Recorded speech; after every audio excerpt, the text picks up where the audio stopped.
अगस्त का महीना आप सबके लिए कैसा रहेगा, यही हम बात कर रहे हैं लगातार इस सीरीज में। This is the 11th video, यानी कि ये सीरीज ऑलमोस्ट अपने एंड पर है।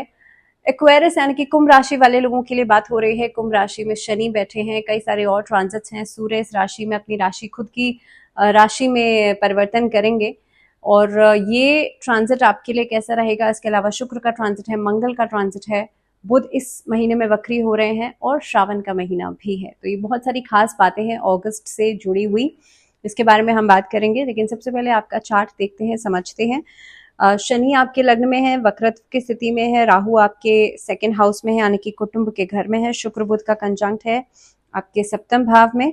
सूर्य आपके छठे भाव में है, जो कि 16 अगस्त को सप्तम भाव में चले जाएंगे। गुरु मंगल का कंजंक्ट है फोर्थ हाउस में, और मंगल भी ट्रांजिट करेंगे 25 अगस्त को। मंगल चले जाएंगे आपके फिफ्थ हाउस में।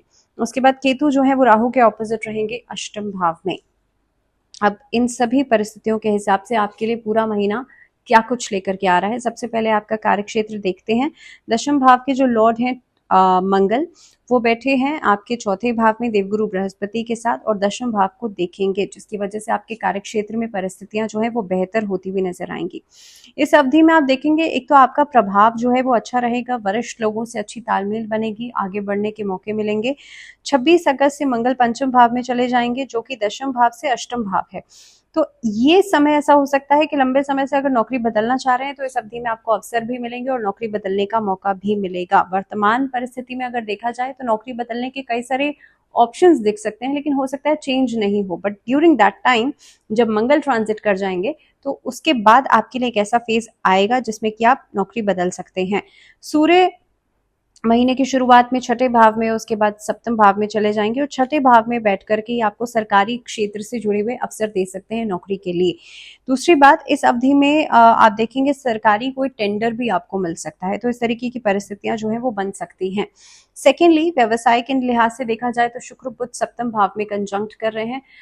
जब तक शुक्र यहाँ से नहीं निकल जाते, तब तक जो लोग ट्रेडिंग का काम करते हैं, लग्जरीज से जुड़ा हुआ कोई काम करते हैं, परफ्यूम इंडस्ट्री है, क्लॉथिंग है, स्टोन वर्क है, इस तरीके की चीज़ों का काम करते हैं, आप लोगों के लिए समय बहुत अच्छा रहेगा। पार्टनरशिप के काम बहुत अच्छे फ्लरिश करेंगे, और ये टाइम पीरियड ऐसा हो सकता है कि किसी नए कार्य की शुरुआत आप लोग कर दें।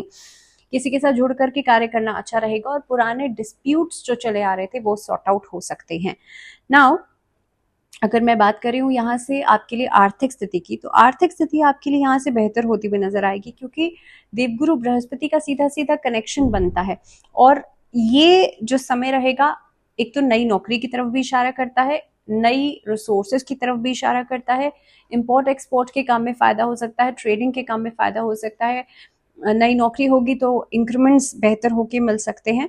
तो कुल मिलाकर के समय व्यवसाय के लिहाज से, नौकरी के लिहाज से, आर्थिक स्थिति के लिहाज से हर तरीके से बहुत बढ़िया नजर आ रहा है। पारिवारिक स्थिति देखी जाए तो द्वितीय भाव में राहु की उपस्थिति बनती है, जो कि टकराव को दर्शाती है। अब देखिए, राहु तो लंबे समय तक यहीं रहेंगे और पहले से भी हैं, तो डिस्प्यूट्स जो हैं, फैमिली डिस्प्यूट्स थोड़े से यहाँ पे आगे खिंचते हुए नजर आते हैं। सेकेंडली, गुरु मंगल फोर्थ हाउस में बैठे हैं, और गुरु मंगल जब साथ में आते हैं, बिकॉज दोनों अच्छे दोनों फ्रेंड्स हैं आपस में, तो यहाँ पर जो कंजंक्ट होगा, ये किसी मांगलिक कार्य को दर्शा सकता है। सुख के अवसर जो है वो बनते हुए नजर आते हैं। फैमिली गेट टुगेदर्स हो सकती हैं, फैमिली कोई ऐसा फंक्शन किया जा सकता है, किसी का कोई मांगलिक कार्य इस अवधि में पूरा किया जा सकता है।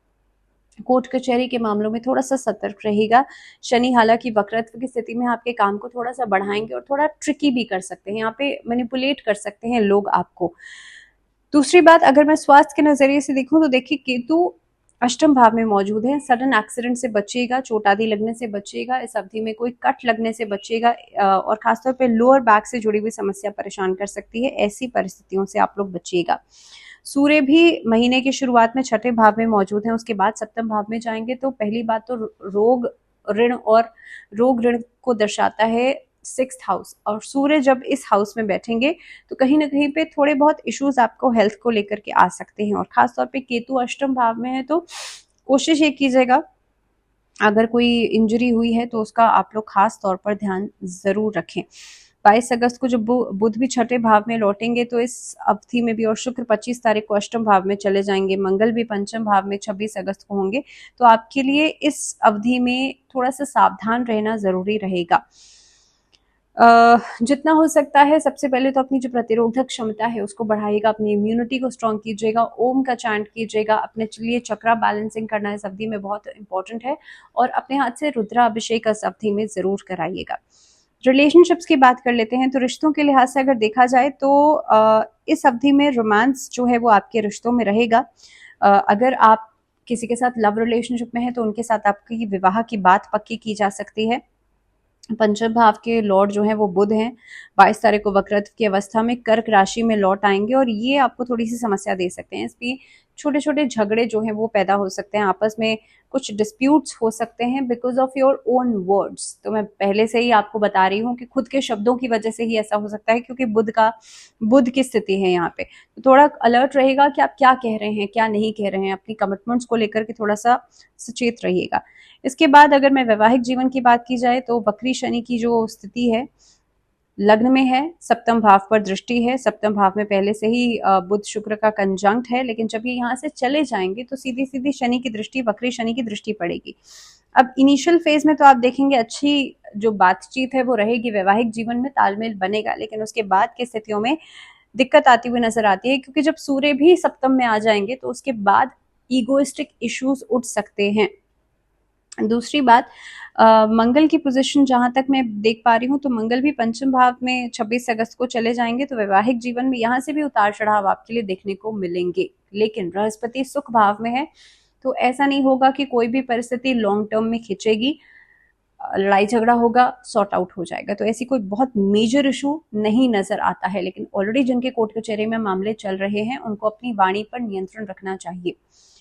दूसरी चीज, इस अवधि में जितना हो सकता है आप लोग शिव पार्वती, भगवान शिव और माँ पार्वती की आराधना जरूर करें, उनका गेंदे के पुष्पों की माला से गठबंधन जरूर करें, और ओम पार्वती पते नमः इस मंत्र का जप जरूर कीजिएगा। पारिवारिक जीवन जो है वो थोड़ा सा उतार चढ़ाव से भरा हुआ रहेगा, जैसे मैंने पहले ही कहा था, और रिस्पॉन्सिबिलिटीज आपके ऊपर इस अवधि में ज्यादा बढ़ सकती हैं। अगर स्टूडेंट्स के लिहाज से बात की जाए तो देखिए, 5th हाउस के जो लॉर्ड हैं बुध, 22 तारीख को जब वक्री हो जाएंगे उस समय पर डिसीजन पावर थोड़ी सी कमजोर नजर आती है, तो जो भी आपको डिसीजन लेने हैं पहले लीजिएगा। इस अवधि में बहुत ज्यादा कोई बदलाव करने की कोशिश नहीं कीजिएगा, जो आप ऑलरेडी पढ़ रहे हैं उस पर फोकस कीजिएगा, और बार बार किसी भी चीज में फेर बदल नहीं कीजिएगा, ये आपके लिए बहुत इंपॉर्टेंट है। और स्टूडेंट्स अपनी सेहत का भी ध्यान जरूर रखेंगे। इसके अलावा इस अवधि में क्या उपाय आप लोग कर सकते हैं, तो देखिए, राधा कृष्ण की उपासना करना आपके रिलेशनशिप्स को भी बेहतर करेगा, आपके लिए हर तरह से घर में भी सुख समृद्धि लेकर के आएगा, और आपके जो बैंक बैलेंस है उसको भी अच्छा करेगा। सेकेंडली, इस अवधि में अगर आप चाहते हैं कि आपका जो आर्थिक स्थिति है वो पहले से बेहतर हो, तो स्फटिक की माला से कोशिश कीजिएगा कि आप माँ लक्ष्मी के किसी भी मंत्र का जप जरूर करें, या ओम महालक्ष्मी नमः इस मंत्र का चांट कर सकते हैं, और श्री यंत्र की स्थापना अपने घर के नॉर्थ ईस्ट डायरेक्शन में जरूर कीजिएगा।